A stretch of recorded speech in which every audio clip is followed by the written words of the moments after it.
Hey guys, welcome back to AVT. We're looking at our second lab here. In the second lab, we're going to be focusing on audio, okay, the A in AVT. What we have here is a console that is called the M32C. The M32C is a little bit different than what you may have played on before with the M32 Edit. The M32R. We're going to be using the M32 Edit as our main control source for this console. This console is just a rack-mounted unit that plugs into a stage box like this. So the very first important thing we need to do is take an Ethercon cable, something that looks kind of like an XLR, but it's a network cable inside, and we go from AES50A, click it in, down to AES50A down here. This is now telling the actual console that it has all this I/O. Okay, so when we go to boot up, we will take care of all that. Okay. In the last lab, we plugged in output 4 that goes into program in on comms. And if you remember, that was so that we can actually make a monitor mix in order to feed comms. Okay. Next, what we're going to do is we're going to take a cable and right here on this switch patch bay, is mic 1, mic 2, and then we can ignore AirPlay. We have the ability to wirelessly send audio, but we're not going to do that for the class. We're going to plug into mic 1, and simple enough, we can plug into in 1. Okay. Now what this will do is we'll send mic 1, which I have right here, levels into that. If we had a mic 2 up and running, we could run it to 2. Doesn't matter, however you want to do it. Okay. So this is a very simple patch bay. If we had multiple microphones, we can use a snake and just come here. We have 32 inputs, which is great. I could never see us using that in AVT, but maybe someday. The other thing that's really awesome is we have 16 outputs. Okay. Here, the USB on the console allows you to actually take a USB cable, plug it into your computer, and track the audio with Logic or Pro Tools. So you can take each of these inputs and track them to get stems in order to re-edit or to make another mix down, whatever you feel is necessary. Okay? So we're going to do that. Now, a lot of times in a broadcast situation, you may not have as many inputs as you have outputs. So we need to feed this audio to various different places. So what I'm going to do is I'm going to go next to 4 and hit 5. This is my output, of course. Go output 5 and run my XLR down this way. And I'm going to send this to a monitor, a little wedge that we have. We have these JBL Eons. Okay. And it is a powered speaker, so we have our IEC cable right here. And we're going to plug that in to our power. And then on the other side, we have our input. You can loop through and there's an output. I strongly recommend not doing that. They don't have the best preamps in them, so things get muffled. Plus we have to EQ the hell out of them because of being a monitor. Okay, so now we're sending audio to this.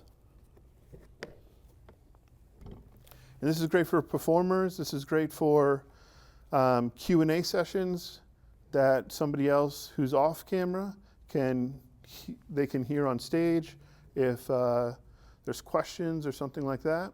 Okay, it's a very just useful little thing that you can open and close, but it's just creating a monitor mix just like you have in the past. So we control that through the software called M32 Edit. Now M32 Edit is a great software, but it gets a little confusing. And I know a lot of people are really into tangible touch faders and all that. This doesn't have that. This is going to be all click with a mouse type of thing. There is a nice iPad app that lets you slide the faders a little bit. I don't have that with me to show you, but we will show you the M32 Edit. Hey AVT, John here, and I wanted to take some time to go over M32 Edit. That is the software you're seeing in front of me. Right now I don't have a lot going on because I'm only using 2 inputs. Okay, I'm going to mute these inputs as we're going. But these are the 2 inputs from our wireless mic 1 and our wireless mic 2 that we just tap off of the patch bay in the back. Okay. Right now we're looking under the main LR, so whatever is going through this would be going out to the record.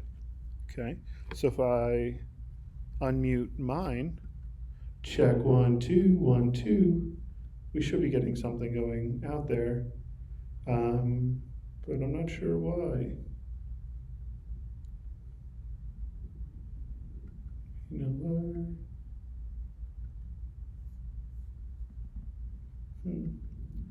So this is some things that we have to look at in order to make a better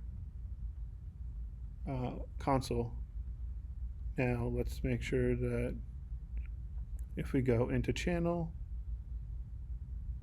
we don't need phantom on it, and we don't need phantom on the other one. So we turn off that, okay? And bus send 1, that's not something we need to deal with. It is a stereo left and right. We have EQs we can put on this, okay? You can do a lot with polarity. We can even make a left and right mix off of this. But let's see why we're not getting something to the main LR. So if I'm going to unmute this, bring the channel up, 1 2 3 4, and I just didn't bring the fader up. So now we have it going out to the main LR, as you can see over here. And the main LR is the recording. Now it's not as hot as we want it to be, so we can push this up to 0, and it's still not quite there. So maybe we offer it some more gain. And because we want to run this a little hot, we want to make sure that we're hitting that good -12 area, which we are now, -10, right around there, and looks really good. So I have a second microphone, and let's bring up the other microphone. And if I could have you help me out. Yes, testing 1 2 1 2. Second microphone, check 1 2 1 2. So the second microphone is going and that, but the problem that we're having is 2. we can talk over each other, and Yes. it's not 1 2. it's not great. Check 1 2. So one of the 2. awesome features of this 1 2, console check 1 2. is Automix. Check. So if I go back into the mixer here just to see everything that's going, check. we see these little circles, and they apply to this Automix right here. Check in 1 2 1 2.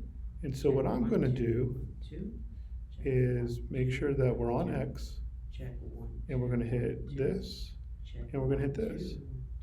And as you can see, as we're talking, it's actually closing and opening the different things.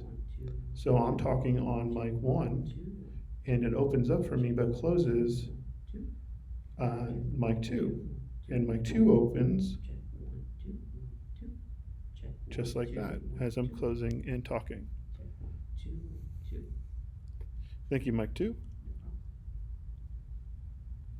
So automixing is really important when we're using a panel of people. Now, you would not use Automix when you're dealing with music or anything like that.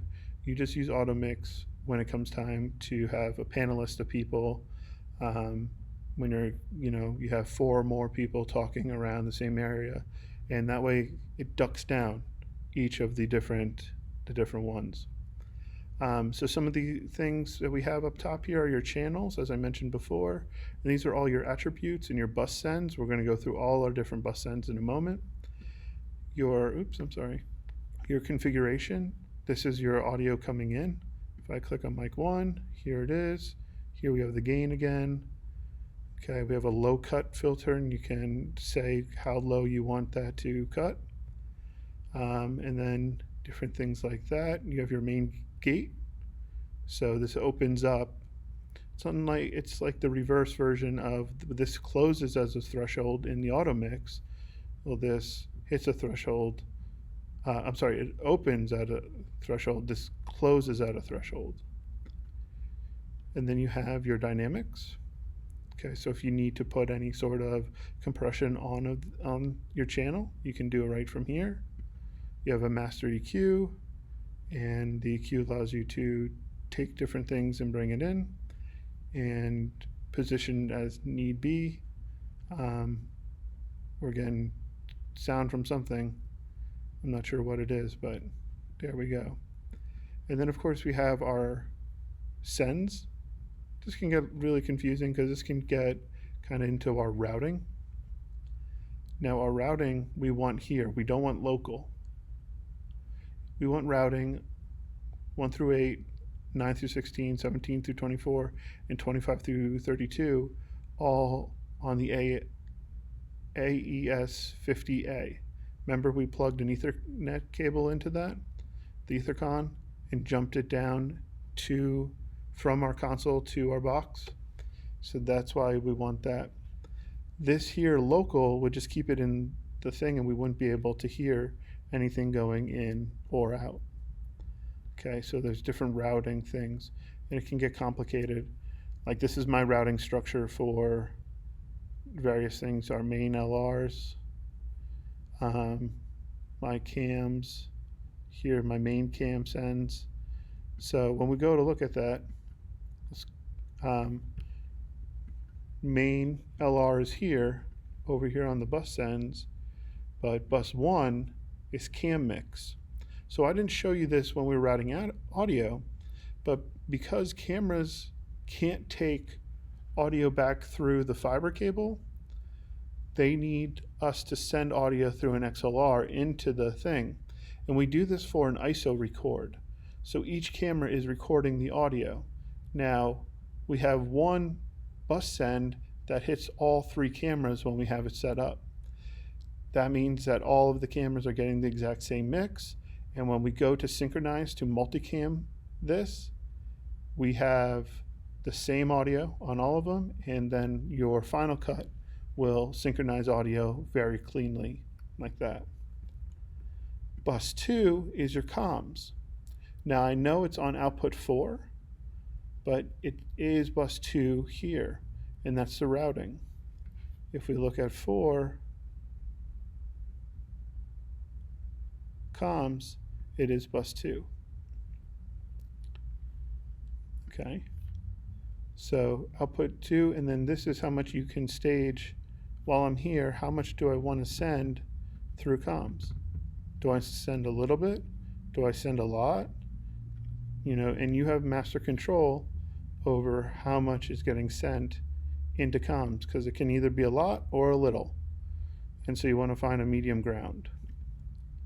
Bus 3 is that monitor. So the monitor wedge that we set up, oops, we need to reconnect. The monitor wedge that we set up goes through this, okay? Bus 4 is nothing, bus 5 is nothing, and bus 6 is what we use to send to a stream. Okay, so we take another mix out of the console and we'll send that to a device that takes in AV and streams it to YouTube. And this is how we do our live streamed media. Okay. And then 15, 16, 17, 15, 13, 14, 15, 16, excuse me, is our main outputs. Okay. You can use those as effect sends as well. When we get to the effects, you can put a number of effects on a channel. Just a little goes a long way. I mentioned that you can track these channels in Pro Tools or Logic, and a lot of it will not, depending on where you put your effect, will not carry over. Okay, so you'll have a clean record in order to put effects on later. Okay, this is the typical setup that we use. We'll have more microphones often, but we can also edit and put in our bus 1, bus 2, bus 3, and bus 6. And then we have all our buses here to send and receive everything. And then of course our main LR over here. Okay. Well, thank you for listening. We're going to hop back into patching some more audio. So now that we have everything set up inside the software, it's important that we take our audio from our audio console and get it to our recorder. Okay. And since we're going from a digital console, it's important to go digital into a digital recorder. So I have this, a little BNC connection to XLR connection that's actually going to help us out doing this. So I'm going to take my XLR, and it's really important that we stay on the same stage box. Sometimes I have students come down to the second one, and that's not set up. You want to come, and you need to come into AES 1516. Okay, that is your, right here, that is your digital audio out. It will mirror your main out. So whatever your main mix is, that is what's going to your record. Then we have to plug this guy into here, because if we get here and we read record AES IP for input 1 and 2, you'll see it's not an XLR.